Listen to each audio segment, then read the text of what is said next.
UP के कई जिलों में बादलों की आवाजाही के बीच मौसम विभाग ने फिर कुछ जगहों के लिए भारी बारिश की चेतावनी जारी की है। पूर्वी और पश्चिमी उत्तर प्रदेश के अलग अलग इलाकों में गरज चमक के साथ भारी बारिश का ऑरेंज अलर्ट जारी किया गया है। वैज्ञानिकों के मुताबिक मानसून टर्फ के उत्तर की ओर अपनी सामान्य स्थिति पर खिसकने की वजह से बारिश की तीव्रता और क्षेत्रफल में बढ़ोतरी के संकेत हैं। ऐसे में ज्यादातर इलाकों में बारिश होने की वजह से उमस के कम होने की संभावना है। दिल्ली, हरियाणा और हिमाचल प्रदेश में भी बारिश तेज होने का अनुमान है।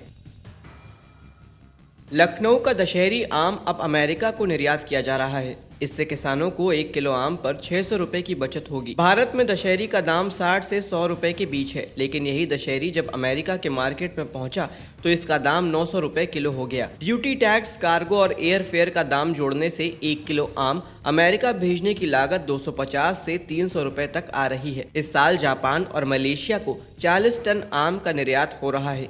सरकार के मुताबिक 160 साल के इतिहास में ऐसा पहली बार हुआ है। कर्नाटक में किसानों को मुफ्त बिजली देने के लिए उनके आधार नंबर को उनके पंपिंग सेट नंबर से लिंक किया जा रहा है। सरकार का कहना है कि ऐसा करके सही रिकॉर्ड रखने की एक प्रक्रिया शुरू की जाएगी। साथ ही साथ इसे फ्री बिजली देने की दिशा में भी एक बड़ा कदम बताया जा रहा है। बिहार में जिन किसानों की गन्ना फसल खराब हुई है उन्हें सरकार मुआवजा देगी। इस साल बाढ़ में काफी किसानों की फसल चौपट हो गई है। सरकार की तरफ से जल्द ही बाढ़ प्रभावित गन्ना की फसलों का सर्वे किया जाएगा। इसके बाद नुकसान का अनुमान लगाकर किसानों को उनका मुआवजा दिया जाएगा। वित्त मंत्री निर्मला सीतारमण 23 जुलाई को देश का आम बजट पेश करेंगी। इस बजट से किसान सहित कई लोगों को काफी उम्मीदें हैं। स्वदेशी जागरण मंच ने सरकार से अपील की है कि बजट ऐसा हो जिसमें छोटे किसानों के लिए सिंचाई सिस्टम के लिए सब्सिडी देने और किसानों को उनकी फसल के लिए फायदेमंद कीमत के तरीके सुनिश्चित हो सके।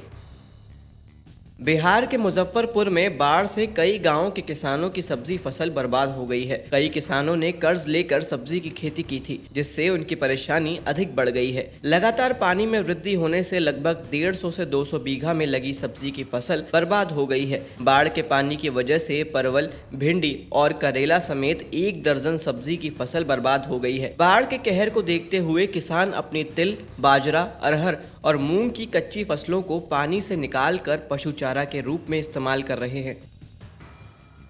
कृषि एक्सपर्ट ने कहा है कि जो किसान भाई खरीफ सीजन में तिल की खेती करना चाहते हैं तो वो सफेद तिल की किस्म IIOS 1101 की खेती कर सकते हैं। इस किस्म से बम्पर उत्पादन मिल सकता है। सफेद तिल की बाजार में सबसे अधिक मांग होती है। साथ ही सफेद तिल की IIOS 1101 वैरायटी मैक्रोफोमेना जड़ और तना सड़न, पत्ती जालीदार कीट प्रतिरोधी है। इससे 9.6 कुंटल प्रति हेक्टेयर उपज होती है और ये किस्म 92 दिनों में तैयार हो जाती है। इस किस्म में तेल की मात्रा 45% होती है। सफेद तिल की बुआई जुलाई महीने के अंत तक कर सकते हैं। 1 हेक्टेयर में इसकी बुआई के लिए 5 से 6 किलो बीज की जरूरत होती है। बुआई से पहले ये ध्यान रखें कि खेतों में नमी जरूर हो। ऐसा ना होने पर बुआई ना करें, वरना फसल के विकास में रुकावट आ सकती है। साथ ही बुआई के दौरान खरपतवार का नियंत्रण जरूर रखें। सफेद तिल की खेती से पहले 5 टन अच्छी तरह से सड़ी हुई गोबर प्रति हेक्टेयर 1 टन आरंडी या नीम का पाउडर बुआई से पहले देना चाहिए। मिट्टी में सूक्ष्म पोषक तत्वों की कमी होने पर बुआई के समय 20 किलो सल्फर प्रति हेक्टेयर डालें। कृषि वैज्ञानिकों ने सोयाबीन के किसानों को अच्छी पैदावार के लिए बीज पर भी खास ध्यान देने को कहा है। सोयाबीन की खेती के लिए प्रति हेक्टेयर 60 से 70 किलोग्राम छोटे दाने वाले बीज और 75 से 80 किलोग्राम बड़े दाने वाले बीज की आवश्यकता होती है। किसी भी किस्म का चयन करने के बाद बुआई से पहले बीजों का अंकुरण प्रतिशत जरूर जांच लें, जो लगभग 70% होना चाहिए। अंकुरण प्रतिशत कम होने पर बीज की मात्रा बढ़ाई जा सकती है।